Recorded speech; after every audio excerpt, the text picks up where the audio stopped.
welcome back to So There I Was. I'm your host again, Travis Womack. Today's guest is a very special guest named Jaime Martinez. Joined the Army in 1984 and went through various positions of enlisted, direct commission, and all up to battalion command. And later was medically retired in 2010. I'm sure we'll get into a lot of that. But Jaime, thank you very much and welcome to the show. Well, thank you very much, Travis. I appreciate it. Oh, well, what I'd like to do is, with any veteran, is to kind of just, where did it start, and kind of why did it start? Because we all have different reasons of why we raised our hand and said a bunch of weird words of the day, and later on they mean something different. Yeah, well, thank you. I think at the end of the day, it's patriotic service. I was born and raised first generation born Peruvian-American, immigrant family out of Peru. And I always felt indebted to the opportunities that this country gave to my family. I know that I've been on other podcasts and have stumbled on that question, but ultimately I think it's kind of what drove me into scouting when I was younger, and then drove me into service when I found myself at Eastern Illinois University as a sophomore trying to figure out what to do with the rest of my life. At the time, being just an 18, 19-year-old kid before I enlisted in the National Guard as an infantryman, and then transitioned on to active duty a few years later, and then continued to serve until 2010. Oh, So it was wow. always about that. And one time my mom was interviewed after a ceremony that I was in, and they asked her, why did your son Jaime, why is he a soldier? And my mom responded in her classic fashion, he was always a soldier. He always carried a GI Joe around with him, or was always out playing army. And so it was always kind of known in the family that's exactly where he was going to go. So Moms know best. that's why I served. Yeah, they do. Yeah, Bless her soul. mine was that way when I was 12. I blew up my yard. My parents were like, "He's probably going to join the army." So that's joining 84. That's a lot of people are so clouded by the Vietnam generation before that and the war on terror after. What was it like in the 80s and early 90s? And, and you saw the full transition of Kevlar and ballistic vest and, kind of what was that transition and what was it hard? Well, I think there's two parallel stories of transition, right? There was one that was transition of myself as an Hmm. individual and an emerging leader. And then there was one that was happening in the air land battle and the Reagan military coming out of, the Iran hostage rescue attempt, Grenada, the Panama. passing of the Goldwater Nichols, and the realignment of some major Army programs, the M1, the Bradley, the Apache, etc. Oh yeah. And I happened to be in National Guard unit that had his lineage to the 21st Infantry, which Grant formed after 1860 Oh, wow. when Awesome. Lincoln mobilized down in Mattoon, Illinois. And I had a pretty curmudgeon first sergeant who didn't take any shit off of any of us Joes. And he held me accountable. And I kind of started learning about service then. And then by the time that I enlisted after a professional mistake and not being commissioned, and I enlisted, I joined the 82nd Airborne as a private and as a rifleman. And at the time, by the time I showed up in the summer of 87, there was a realignment on the leadership, I think, ongoing from the West Point class of the late 70s, becoming company commanders and battalion commanders. And so they weren't Vietnam era Right. officers, but the senior NCOs, I Right. did have a platoon sergeant that was carrying around a 173rd patch, and a CIB, and a couple other platoon sergeants that were Vietnam era, and our first sergeant for sure. And so everything was NCO led, and so it was a different army. And it was very rare that anyone got a company grade or a field grade Article 15 at the time. It was all NCO business. It was Yeah. into the woodline. It was into the Area J. Yeah. It was fill sandbags, empty the sandbag, fill the Yeah. sandbag, empty the sandbag. And you learn real quick there. Oh yeah. You get brought into the latrine and you can get lifted up a little bit and said, hey, we gave you this opportunity to be a team leader. When are you gonna start earning it? Yeah. You know, and that was happening. And then there weren't women in our units per se. They were in the logistics units on Cherry Bomb and whatever, but it was all, you know, 900 male paratroopers Yeah. that, had this, kind of insane quality of life. If, we were training all the time, and then, Yeah. when we had a couple weekends off, we'd go out and raise mayhem, Yeah. and then we'd go back to the train for months on end, And then I think that, the the cadence of training and the readiness is kind of like a life lesson that Mm. affected me over the many years. Because when you live, every 90 days on a 2 hour cycle recall, Yeah. and then it really happens Yeah. as a sergeant, as a scout squad leader, balloon goes up, bag and baggage, jumping into Panama, by the next day, Yeah. and then being in a combat environment. And then you do it again 9 months later for, the Gulf War. You Wow. have a different sense of mortality, potential, and how you see yourself given, everything that you may have gone through, your Yeah. childhood, how you were raised, you know. And there was, 900 paratroopers that I knew at the time that all had the same kind of, consistent training and those ethos that made us a very effective battalion Yeah. with outstanding leadership with Lieutenant Colonel John Bynes. And so that was, the Reagan Army switching over to the Bush One Army, and then, everything kind of crystallized in doctrine and training and how to Yeah. do the training. And so I really learned a lot as an enlisted soldier, and I earned the right to seek my commission and earn my respect back and my own dignity Yeah. that in previous opportunities to share with the public, I kind of held myself, accountable, obviously, but at the same time, I understood that, but for that episode, I don't think I would have had the opportunity to serve in that division during that time in the regiment and do the things that I did so that when I became an officer, I had learned my lesson and I applied those lessons. I was very apt to let the NCO Corps, my Do first their sergeant, thing. command sergeant, major, platoon sergeants, run the organizations, allowing me to command. And so that was from that time. And I don't think that's what's happening today in today's Army. I don't think as I was, leaving in 2010, the institutional DNA that an Army needs had been lost from the repetitive deployments Oh yeah. and, the patch chart. And I'm sure you're aware of that, Oh yeah. right? So I love it that. was clearly a different Army. It's clearly Yeah. a different Army. I love that. You hit a really good point because I was in E6 and 06, 07, or E5, E6 for those two deployments. And I remember very well in 07 doing patrols, and the senior guy in the patrol would be in E6. And we'd have 3 or 4 trucks and we'd go do what we're supposed to do. And we'd, be gone for 2 or 3 hours when we come back. And then I had friends that were deployed in 2011, just a few years later, and you couldn't leave the wire without an officer in the formation.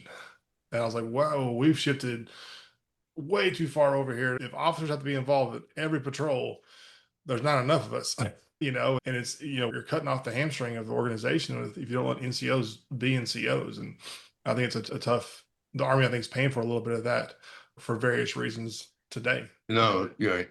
I will say that there's one consistent aspect, though, is this cycle of readiness, right? Oh, yeah. The train up and then the posture of the readiness status and then the no notice, 2 hours recall, 18 hours, you're on the go. There are still units that are doing that. Doing that. Yeah. We know that in response to Russia's invasion of Ukraine. Ukraine a few years ago, that Hmm. Army units were required to deploy no notice. We know Yeah. that the 82nd recently deployed and other units Iran. deployed Yeah. for Epic Fury. So that remains, and that's, part of, later on when we get into, post-service, how I was able to kind of address Yeah. that Absolutely. hypervigilance and such attention to detail that you take it out on family, you Yeah. take it out in business, you take it out in relationships. You have very little patience for not maintaining a higher standard. Yeah. And there's no way to descale that. It's not like No. you leave the service and you even go to TAP and they say, okay, now let's go ahead and deregulate you. Yeah. It's no one's paid attention to the 2016 book by Sebastian Junger, Tribe, that talks about how we don't have a culture that allows for our warrior class to reset and enter the tribe Right. and leave their warrior skin behind. And we don't do that. And no one talks about it. Yeah. Everyone just wants to post more merit badges on LinkedIn. I don't think that's very useful. Doesn't go very far. Yeah. Yeah. They're not addressing No, when it the gets a real lot of issue. likes, it gets a Yeah. lot of likes. It goes to validation, which we'll Yeah. talk about in a little bit, but Yeah. does it really minimize, you know, this readiness posture for those that have been in? And look, I wasn't special ops, right? Yeah. Big respect for the long tabbers, I wasn't Delta, I wasn't a Yeah. SEAL, I wasn't any of that. I was just a, paratrooper that, Yeah. was doing what I was told, right? And so that community has got even higher hypervigilance, and they're the ones that are seeking alternative Yes. protocols to Yes. solve their mental health challenges. Yeah. And I don't think anyone wants to talk about it. And I know that, working with the VA and everything that I've done in advocacy, they don't delineate that. No. They don't even have it as a condition in the, DBQ, Yeah. which they should, Yeah. but I think that's the part, talking about readiness that people don't understand, you know, going from 9/11 to about 2009 or 10, the op tempo of deployment in the patch chart was just rinse, lather, repeat, rinse, lather, repeat. And we're just going. And then when that kind of stopped, everyone's, why are we going to JRTC so much? Or why are we going to NTC? It's like we train, we constantly train. We just had this about 8-year window of the downtime was we didn't go anywhere to train. We just stayed at Bragg, and trained there. And then we deployed again. I mean, I was deployed for 5 months, home for 6, deployed for 5 months, home for 3 weeks, deployed for a year. It's like, maybe, and I think people they forgot like the 80s and 90s were like, yeah, we still trained constantly. We still did these long field problems, or whatever we're doing. And I think that I had a previous episode that talked about like kids that were born in 2000, 2001. It's the first generation ever to live their entire life with the country at war. And that's just never happened in any war we've had. And so they're conditioned and numb to, well, y'all are still training. And it's a weird mindset. no. So two things. One, before we go any further, I Yeah. must note and recognize that you are carrying the crest of the 325. Oh, Let's go Falcons. And we share the regimental oh history. yes. So that's great. And the second thing I tell you is that shipped to the National Guard of the Reserves post 9/11 Oh and yeah. the way in which they've become, since Absolutely. then, gap fillers. I mean, 90% of their casualties in Epic Fury are Guard and reservists, right? Okay. And, I can't name any deployment that I was on where I didn't have Guard and reservists Yeah. being part of the team, Yeah. right? And think of their life cycle and think It's about crazy. the state and then think about the state deployments going on now for, Hurricanes. border or Yeah. whatever. Yeah. So then, and their employment and they don't get Title 10 and they don't get the benefits and they're not a veteran until they start receiving their benefits at 60. It's not a fair system. No. And yet, that's where we're at. And that is a huge component Yeah. on what happens to the individual soldier, sailor, marine, airman, coastie, and guardian Yeah. that has to be in a readiness posture. And I don't think Yeah. we address it. And I think No. it causes issues for the remainder of your life Yeah. until you figure out how to manage it. Yeah, I mean, it's 24 years of that. That's what's crazy. It's not 2 or 3 years of a blow up. I mean, you're talking millions and millions of people that it's affecting. And I'd like to hit on one thing or go back to when you crossed over to commission and you said 91, right? Yeah, I Um, was a direct commission in 91. The and Army based off my chain of command and a letter that I sent to a senator when I was in the Gulf explaining what happened. The Inspector General of the Department of the Army came back and said, yeah, you should have been commissioned back in 86. We're going to go ahead and direct commission you to second lieutenant and promote you to first lieutenant. And you're going to be active duty infantry, move out. And I did. that's awesome. I find that fascinating. One, because I was on the talent management task force and we were writing the book literally for Army direct commissioning. And so I'm oddly enough well versed in this whole process of every single branch and how to direct commission people that have PhDs in engineering into the field of engineering or whatever it was. And the people don't realize it's been the regulation for years and years and years. No one's ever taken it away. And what did you going from commissioning? I would love to hear the vast difference of NCO leading versus officer leading, and for a non service member, how would you describe the vast difference of those two? NCO Corps and the enlisted path to leadership is unit specific and leader mentor driven. So I don't know how many times as a young private I would sit with my squad leader or my platoon sergeant or my first sergeant or even my command sergeant major seeking advice. When you become an officer, and so that provides, I think, from my experience, this team concept Mhm. that while you're expendable, the entire leadership element that you're really going to listen to is the NCO Corps. Officers are going to command, they're going to issue orders, but you're the one that's going to get it done, right? That's just the way it was. And you respected the officers that respected that dynamic, and you didn't respect the officers who micromanaged or were so worried about performance that they would fail under pressure. Yeah. And so when I transitioned as an officer, I had this huge advantage, I thought, until the reality of, leading presented itself. And one of the first times I really got challenged was when we got alerted to deploy to Los Angeles for the domestic disturbance in response to the Los Angeles riots. Yeah. And so I was a rifle platoon leader at 7th Infantry Division, and we got alerted. We were in DRF-1, no notice, again. And I had two soldiers in my platoon that once we formed up refused to go. Said, no, I'm not doing it. And so, Wow. And I gave them a direct order. They didn't listen. I made sure my platoon sergeant was there to witness that I gave a direct order. And then I contacted the MPs to retain them and to, hold them. And then my company commander came out and said, what the hell are you doing? I said, sir, you got to back me on this. And so he did. And then afterwards, they were, their issues were adjudicated for, failing to obey a lawful order. And I remember having the rest of the platoon looking at me at that time. And, I was like, hey, look, we may not like the orders that were issued, but if they're lawful and that's the mission set, you have to execute them. Yeah. And I will not have any division on the, orders that have come down to this unit to perform its mission.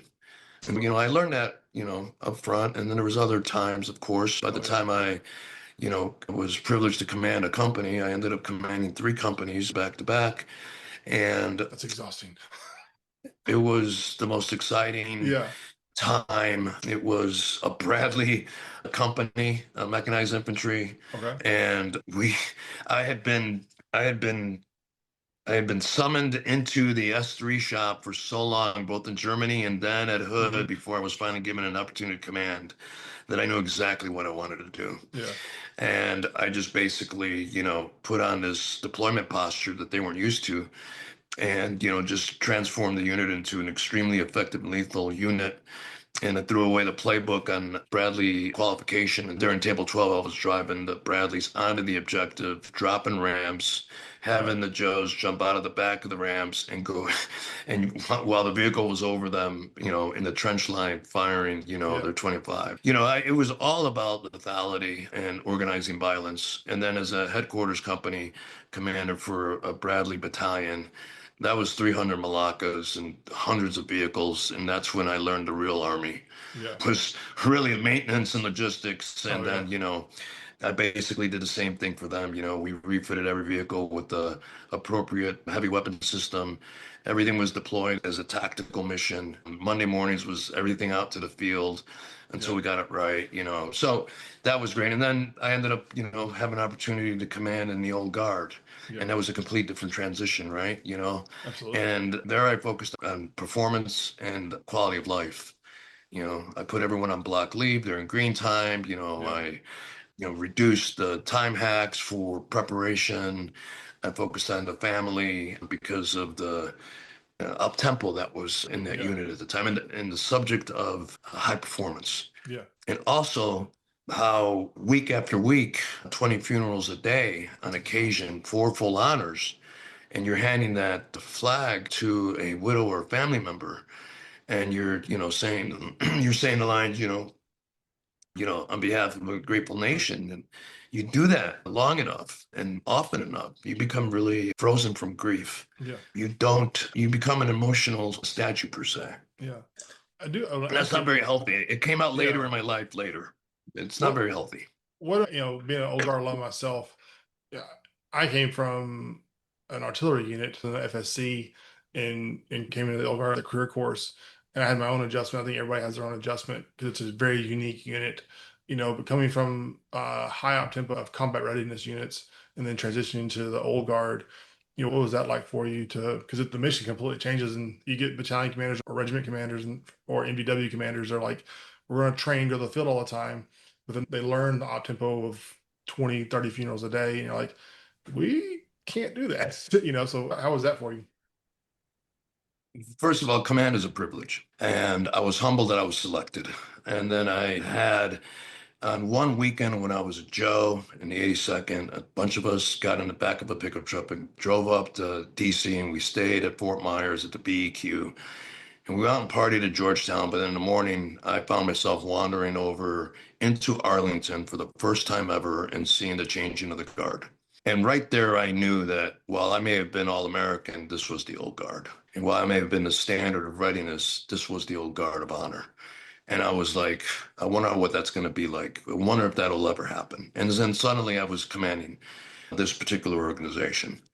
And the training required just to be able to do, funerals and ceremonies and going through that process, the attention to detail, the uniform prep, the different marching requirements, Hmm. the sword, everything. Yeah. And then the history of the old guard as being the oldest regiment and the, Hmm. oldest regiment in the army. I was just completely into it.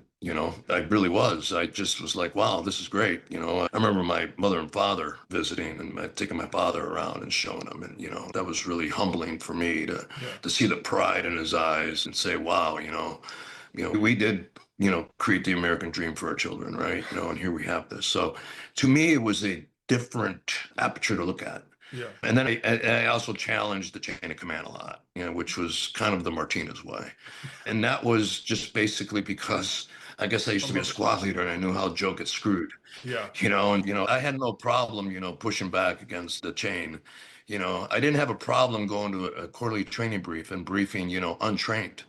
Is it a trained practice or you, a TP, Mhm. and just, under my mission essential task list, Yeah. reporting the truth, you know, and I really didn't care because that was it. And then I'd say, okay, look, this is my assessment. This is what I think my unit can do. This is the resources, time being the most important resource of how I can go ahead and improve collective task training and how I can make this unit successful. Yeah.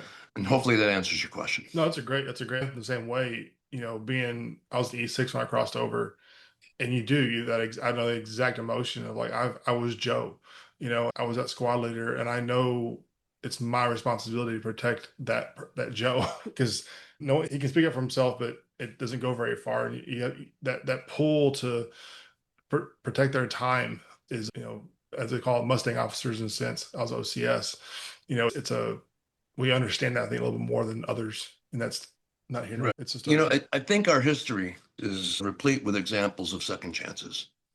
yeah. I was given a second opportunity, I was about to ask you on that.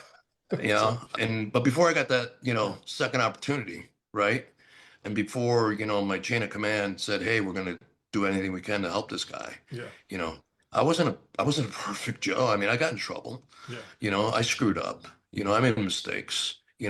But again, I had that NCO core that looked at it, and those sergeants that said, "Hey, look, man up, yeah, grow up." And for me, that institution, was so important. I mean, many years later, as I've been going through, putting together this one program for mental health and understanding validation and understanding ego, I had a lot of cultural validation issues. I mean, Hispanic family in the northwest suburbs of Chicago.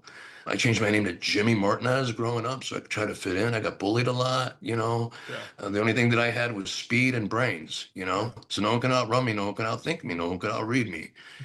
But it didn't matter when you're wearing a uniform and formation in the middle of yeah, the night. Everyone's got to perform the same. I do recognize that. And then I recognize how that experience then creates the officer experience for me, absolutely, and that's different. And going up to 9/11, a completely different life cycle than what happens 9/11 forward. absolutely. Yeah, I use the phrase that bullets don't discriminate. They don't care about any of No, that, and no, they don't.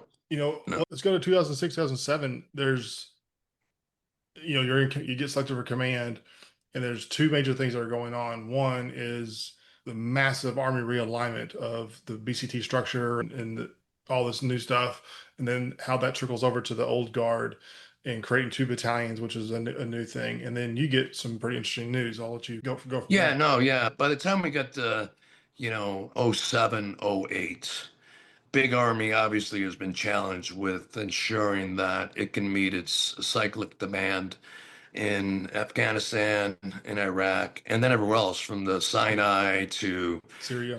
everything else, when the 11th ACR out of NTC gets deployed and the Op 4 Geronimo out of JRTC gets deployed, and the squadron out of CMTC gets deployed, Army's in trouble, right? And I had worked with the G3 when I had been in OCLL on some things, and I had been selected for battalion command and was told that I was going to command at 4-3. And there had been a realignment of, I guess, how do you say it for this audience? The way in which a unit is organized and whether or not it's going to be in a training base or in a deployment base. And for 4-3 infantry that was getting, that was going to go ahead and return its colors to the formation, it was going to do it under the modified table of organization and equipment, the MTO, as we know it, right? Which means it's deployable status. And the other battalion that had been in was 1-3, was going to stay table of TDA, whatever the TDA stands for, I forgot. But anyway, temporary duty or something. When I was in the old guard as a company commander, it was just the regiment and it was all the line companies by letter: A, B, C, D, E, H, HHC, Fife and Drum Corps. There was no supply, there was no MPs, that's how it was. And then it transitioned, right?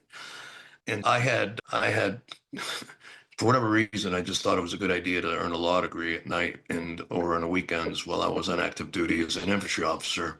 There you go. There you go with validation again, right? There you go with ego. I'm like, hey, well, I'm not a West Pointer, but I'm smarter than you guys, right? Whatever. And that's not a fair way to say this because I have many brothers and sisters that have come from all backs of commissioning, and I have mad respect for all of them.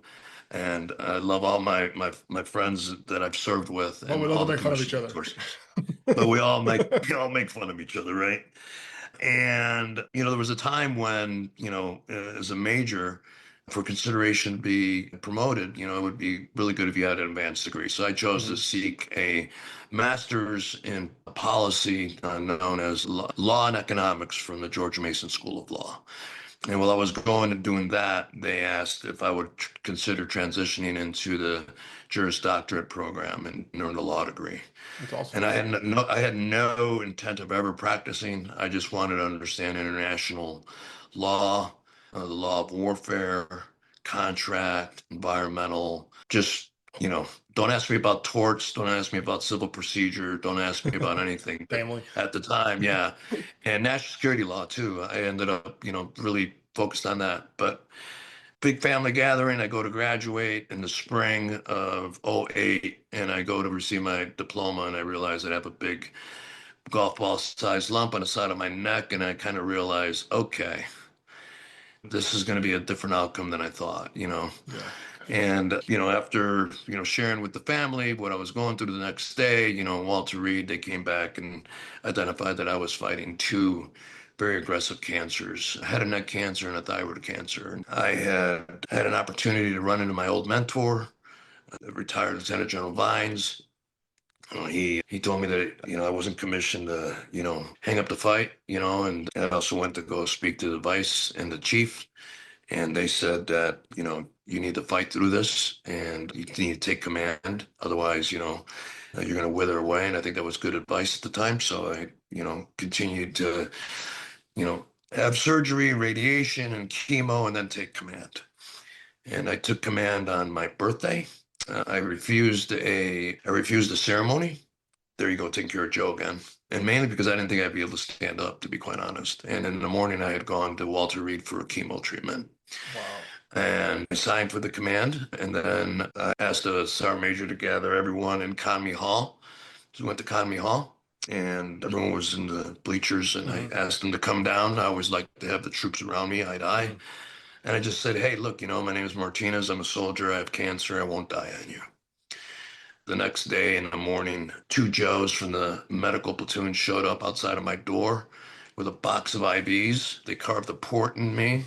They made a sling for me, and then they made sure that I had active IV for hydration and changed out 4 times a day. Wow. I asked them why they did that, and they said, well, after we heard we're going through, we figured that, you didn't need to go to sick call every day, Right there, I kind of knew that life was going to be okay. The burden of command was going to be easier. Yeah. And so then I activated the old guard. My executive officer, a guy by the name of Scotty Sensala, a phenomenal guy, and my S3, Danny Reka, another phenomenal guy. They went ahead and put together the activation ceremony. We went ahead and got about 40 members of 4-3 that had served in Vietnam. We flew them out and found the last battalion commander of 4-3. Oh And wow, they came out and for the activation ceremony, we had them march in as a platoon. that's And awesome. then we took the colors from them and then unfurled the colors and reflagged them, and gave my remarks, and then that was official, But I was dying. I mean, I was not in good shape. I ended up getting down to 139. Wow. And but one day in the spring, I gained a couple pounds back, and then another few pounds, and then started getting some color back, and you know, made it through that. Big Army said that my body was going to fail me in the future. Didn't have a choice. They medically retired me, and I ended up, going back home. Family, relocated back to Chicago. That's a whole different story. Yeah. But what we were trying to do with the unit is we did a few things. We went ahead and stood up these company task forces. We had an company. We had military working dogs. We had a support company. And so we made these company task forces around our infantry companies. So we had an MP platoon, a working dog detachment. We borrowed some mortars from 1-3, and we basically were trying to pitch that said, hey, we have a mobile company task force that can deploy. They've gone through their prep, they're qualified, we've done collective task Hmm. training, we got it worked out. But by the time that it was pitched and then considered, I was told to medically retire. Yeah. The other thing that I did was, ensure that women in my unit were respected. There had been a slew of It's a big harassment change. issues Yeah. and assault issues. And I had a female company commander in my MP company. And I remember rating her the best company commander out of the six that I had. I remember the old man asking me why.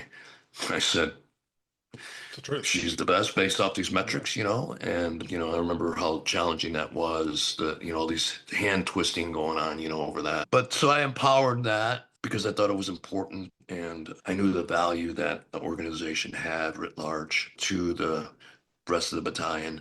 I also knew that the other company commanders was in their second company command, they're going to be fine. And at the end of the day, what I rated them and what the brigade commander rated them Totally were different, completely right?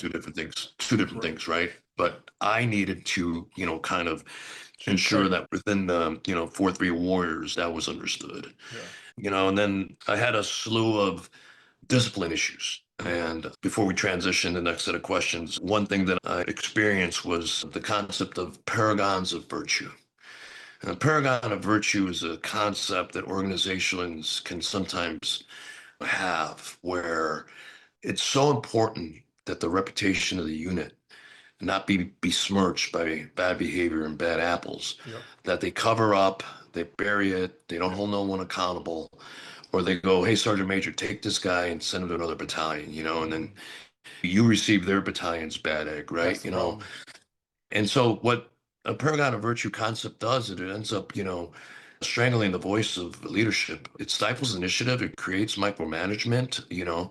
It perpetuates it in the ranks. So if they see the old man doing it, and Hmm. there's a company commander, they're going to do it. And next thing you know, what, the entire organization is a zero defect.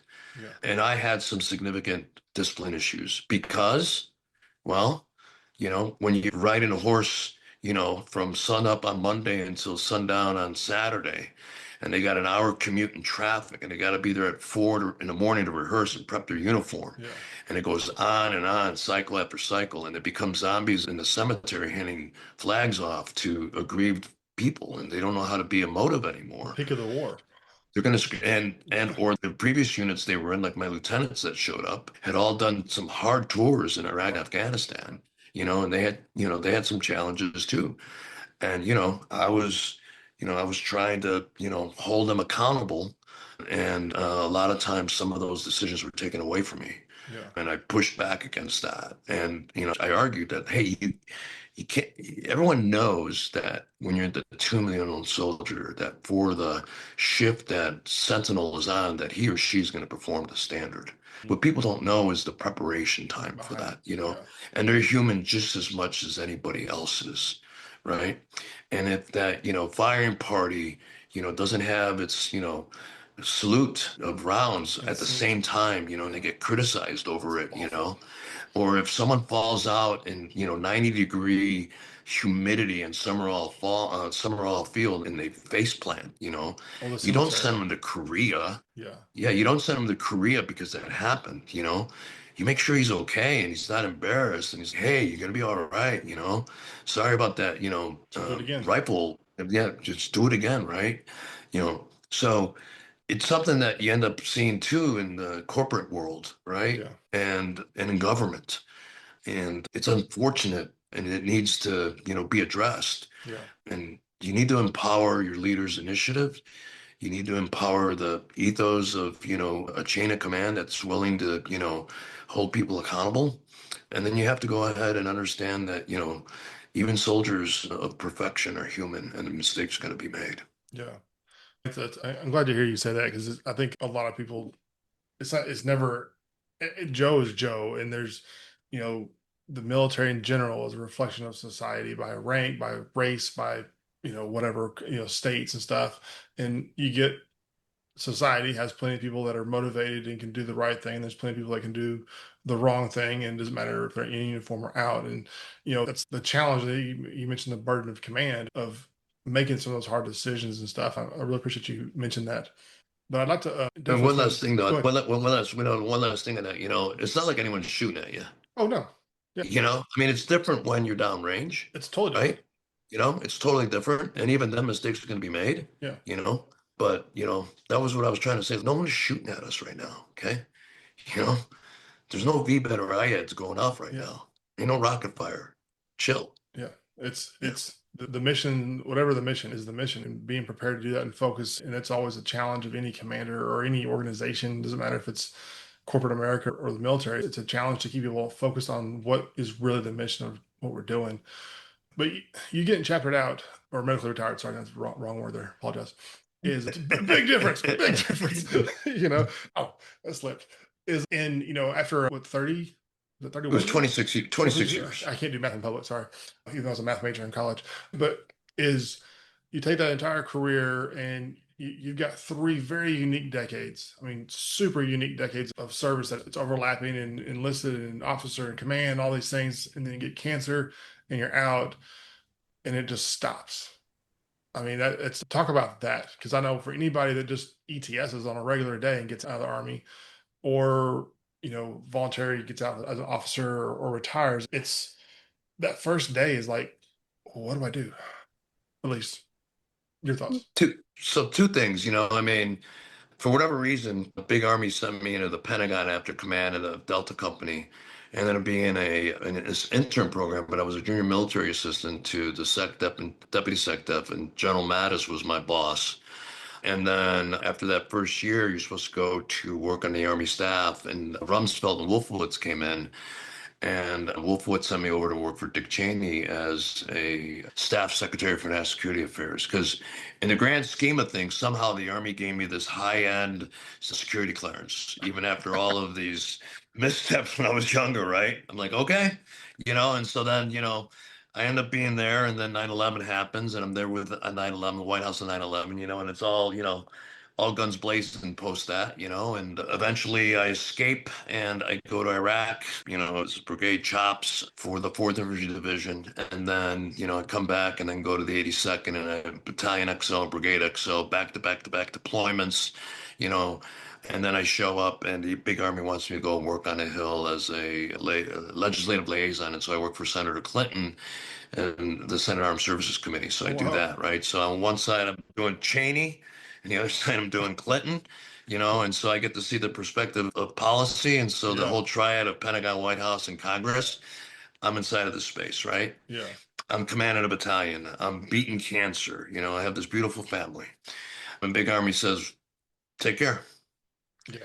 And, had we stayed in Virginia, I'm not sure what would have happened, but we needed to say, okay, we're going to go take a knee at home. Chicago, we thought it was home. We had family there. But I ended up, that transition and that time frame was extremely, really challenging. In fact, I think that's when PTS really came in to Hmm. play and disassociative behavior I couldn't find employment initially. I couldn't find direction initially. I'd lost my identity. Family was challenged with, the transition, kids, going to school, high school, my ex-spouse at the time getting employment. It was a recession in place, passing a bar. Oh yeah, for And sure. then the medical treatment that I received at Walter Reed, there was second and third order effects, right? Loss of hearing, oral health, a lot of infections. It was just not a good place to be in 2010 in the household. Right. And after about 3 years, I just sabotaged everything, I guess, and I own it. Held myself accountable and, we got divorced. And then that became even more challenging. And I ended up going into public service, not trying to be a corporate attorney. And so I started working on veteran related issues and veteran advocacy. And that's when I moved up in government at the state level in different positions and teaching as a professor at a law school and running a veteran legal clinic and starting veteran treatment courts and doing all sorts of stuff. And I remember in another podcast, I kind of went into it, but at the end of the day, one of the main lessons learned is learning to read the room. So you and I both know by being downrange that if you go into a hairy part of town, you kind of have your six Scooby-Doo sense up and you know who the bad guys are, right? Yeah. You just have that feeling, right? And yet in the corporate world, in the civilian world, in the government world, you can't read that room.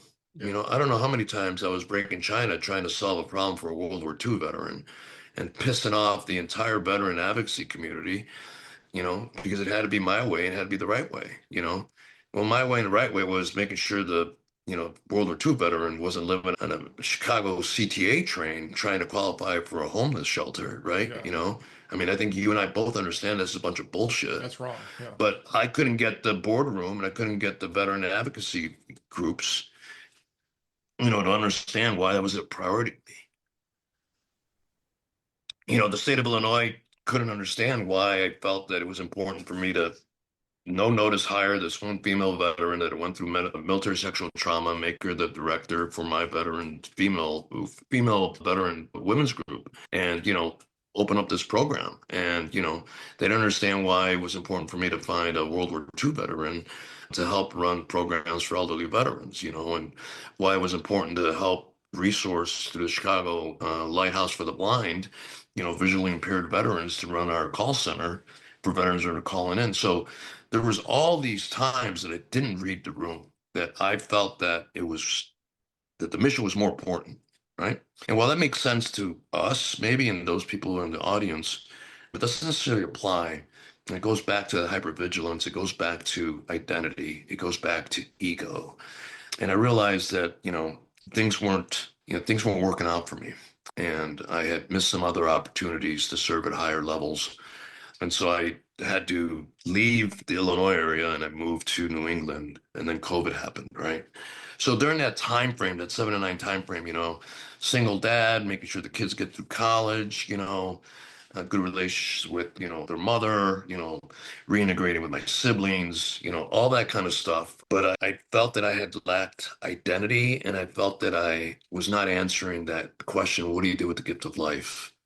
You know, you know, I was alive after, that treatment that I received, Yeah. the surgeries and stuff, and I was asking myself, is what I'm doing, you know, answering that question, you know, and I didn't know how to answer it until I think I got to New Hampshire. And that's when I started working through, some of the trauma and some of the PTS.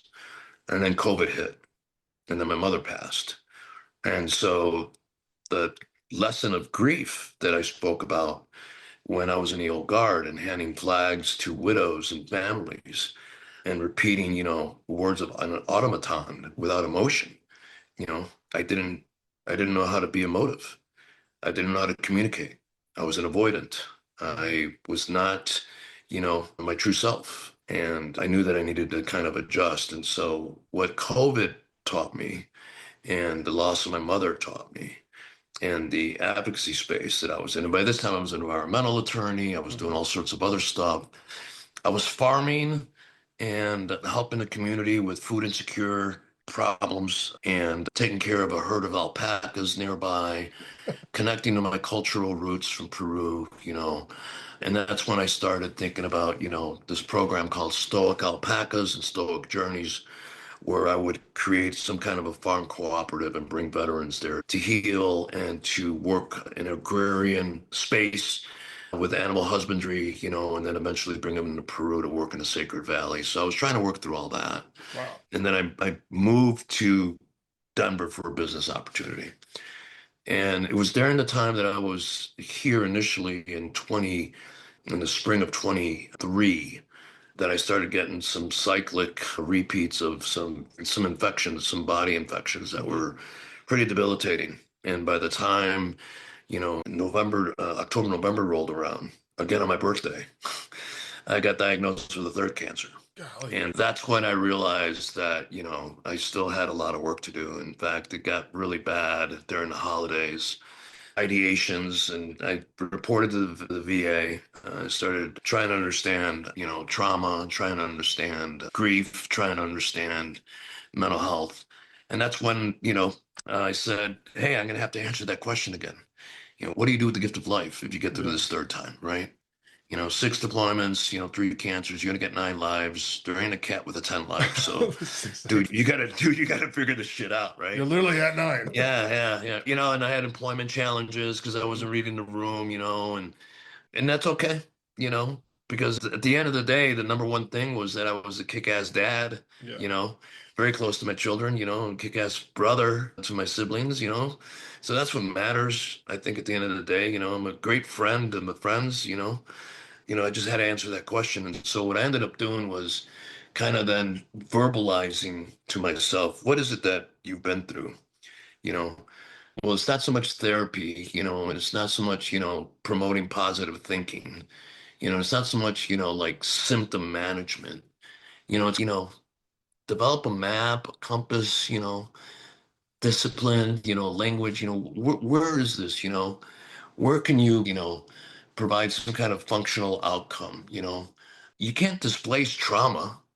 No. You can't tell a firefighter on his first house fire when he has to carry out the charred remains of a baby Yeah. to forget that and rewire his brain with EMD Right. and to self-medicate, right? You can't say that to the ER doctor that has to code someone out after he's been pumping or she's been pumping someone's chest for 7 minutes. Yeah. You can't say that to the mother or the father or the parents that lose a child from an illness or something horrible, something tragic, You can't say that to, a couple that divorces, and it becomes a traumatic event, right? There's just so much different types of trauma, or scenarios that bring in so much immediate grief to that person that, you can't just rewire it. You have to, in my book, and what I've decided is that you have to embrace that.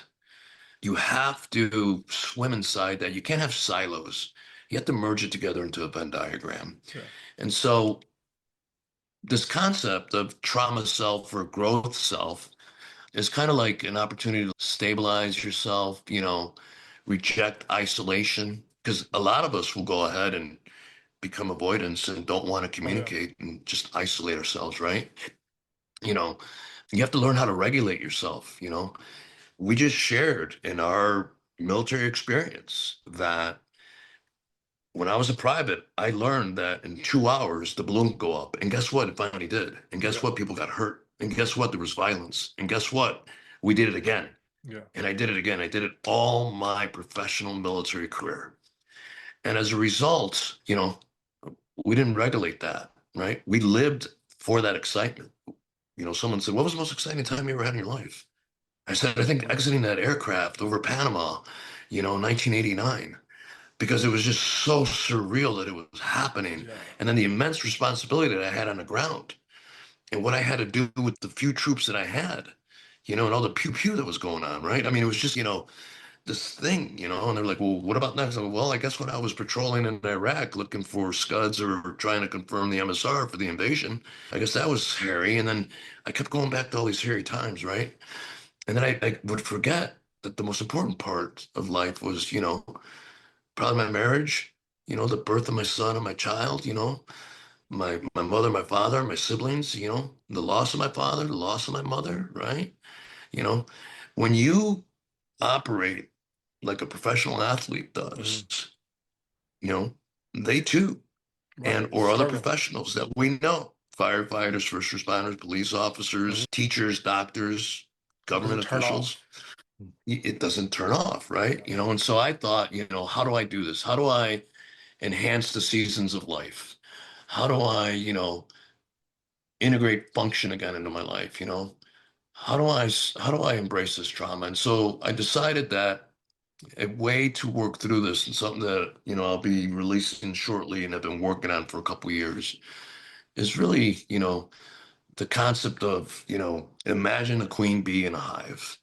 Imagine the energy force that queen has. Imagine how that vibration brings the hive together and what they produce, and Mhm. how they survive. That kind of energy, that swarm effect, us being survival of a trauma really goes to the stability of that event, that you have to protect yourself while that's happening. You know, you have to regulate, survival, and even when you go back and look at traumatic experiences, something that may have happened to you as a child, something that happened to you, as a young teenager, as a young adult, or early in your career, that you have to revisit because you do Yeah. to be able to function moving forward. You have to survive that, right? And it could happen, it recently happened to me where I went through this process. It's the process that I used when I had to deal with being diagnosed with their cancer.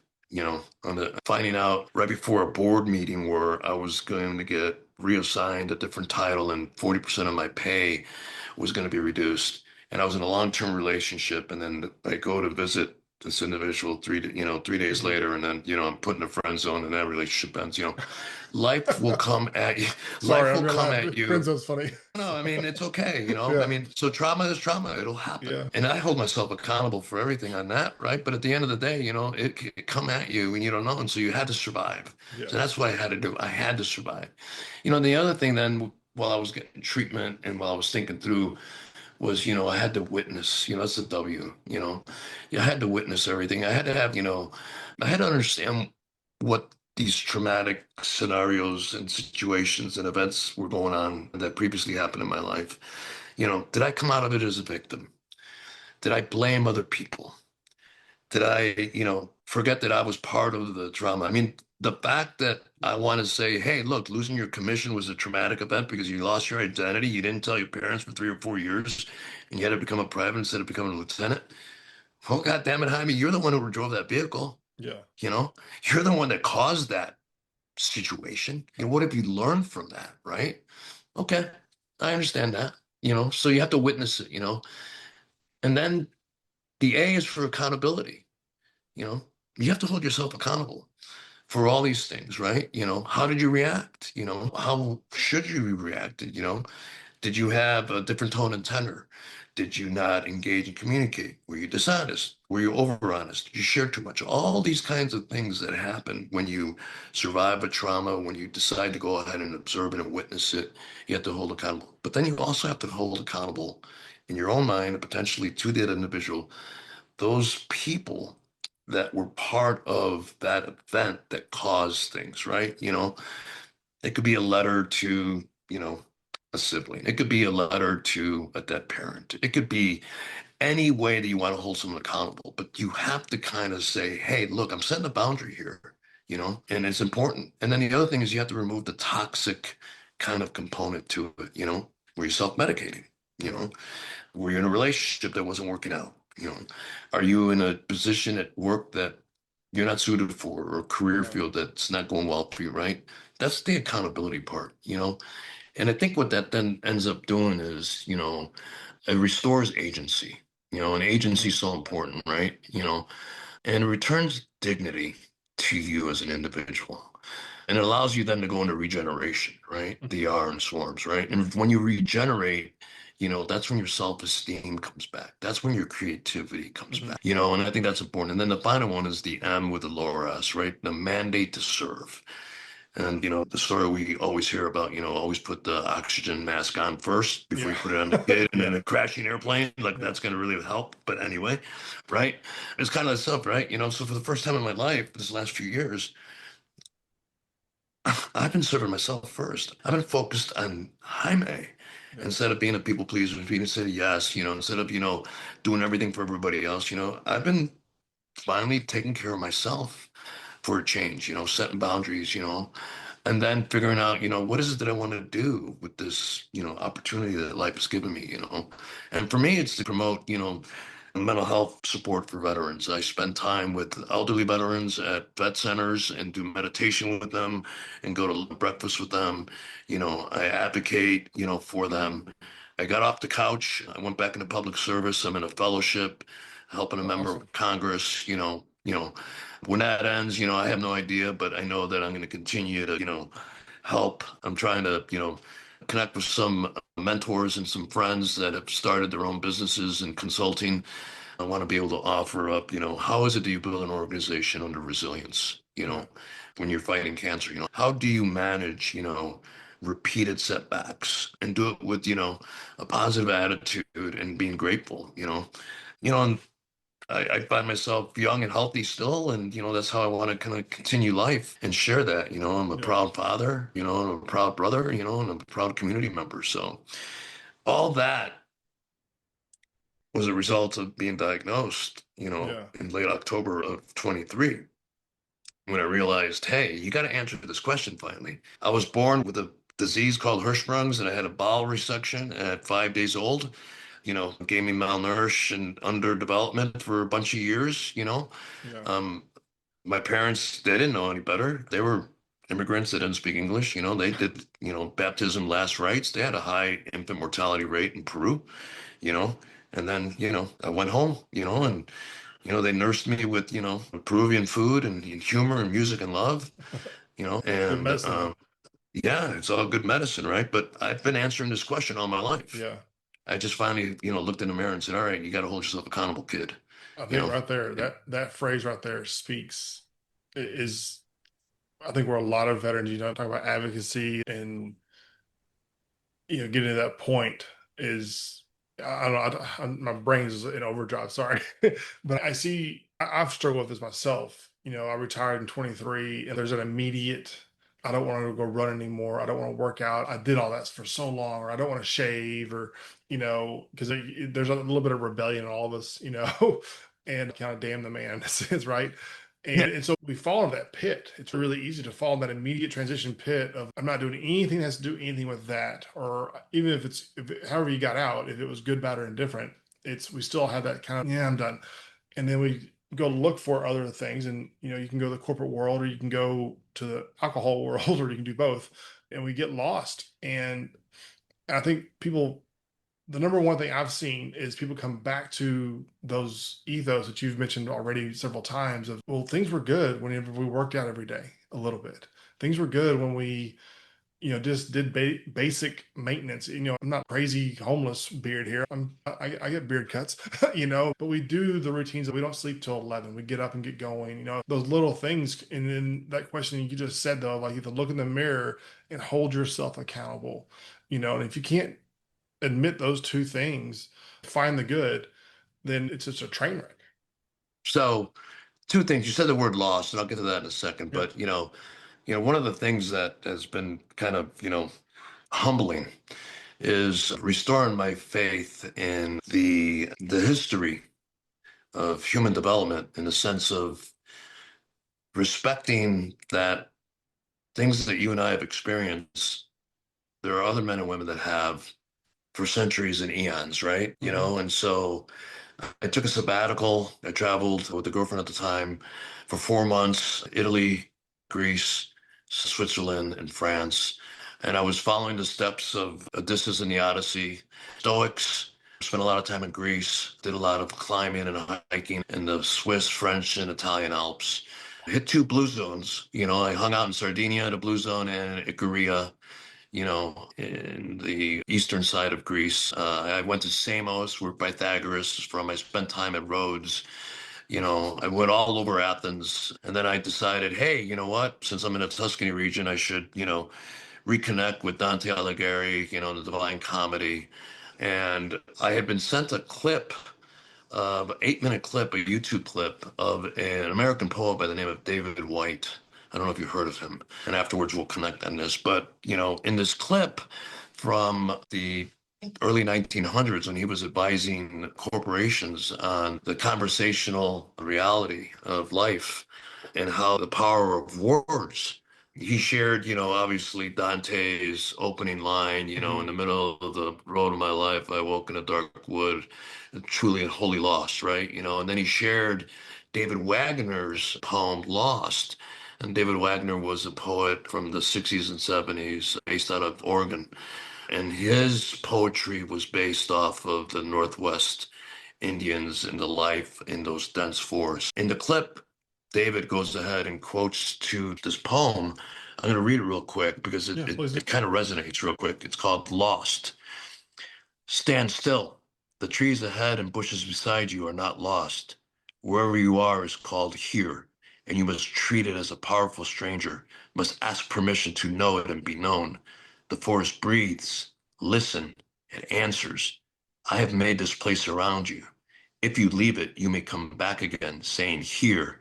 No two trees are the same to raven, no two branches are the same to wren. If what a tree or a bush does is lost on you, you are surely lost. Stand still. The forest knows where you are. You must let it find you. That's And awesome. so he quotes this, and it's this clip. And then I was like even more intrigued on, the power of words and, all of this research that I've been doing on Stoicism and Renaissance and, everything else. And so here we are, a modern poet who quotes to a poet that writes in the 60s and 70s about lessons learned that he picked up by studying, Native Americans in the Pacific Northwest, right? And so you can almost feel the density of the cedar forest, Yeah. and it's something you would tell, some young kid or maybe some middle manager in a corporation, right? Just the way that David White describes it, it's, that we're lost, but you stand still, the forest knows who you are. You must let it find you, Yeah. you know? And that's what it finally took for me after all this entire life cycle that I went through. I had to stand still. I had to know that, the forest knows where I am. You Yeah. must let it find you. We keep chasing identity, we have ego, and at the end of the day, the answer is right before us, there's a lesson to be learned, I think, in all the good work that you're doing. You know, you're allowing people like me to come forward and share their stories. You're taking the time to, meet them, understand them, and push their stories out. It's really important what you're doing. Appreciate that. And so I appreciate that, and hopefully, I'll find the courage to be public about some of my ideas and writing and, get that going, and see what I can do to help and answer that question, what do you do to get to life, Jaime? Stand still. The forest knows where you are. You must let it find you. That's great, man. That's a great way to wrap this up, honestly. That's I think that's the question everybody needs to ask themselves is what are you going to do with the gift of life? And for those of us that have endured the extremes of war and, or endured the extremes of life, of, cancer or whatever, it's a gift. And for many of our friends, I'm sure I'm not alone with me and you here, have lost friends and, and it haunts us, and you have to answer that question, what are you going to do with it? And if you're going to sit here and just drink yourself into sorrows, that's the wrong answer, because no good decision comes from that. No, that's right. I mean, self-medication, and I've been guilty of that, will have, bad outcomes, right? Yeah. And that's why I keep going back to, the simple pneumatic, of swarms, Storms. that energy, I like it.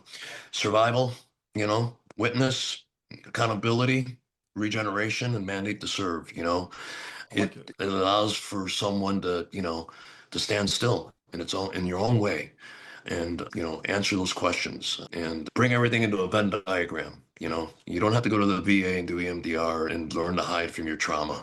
You need to face it. You need to face it and, learn to live with it.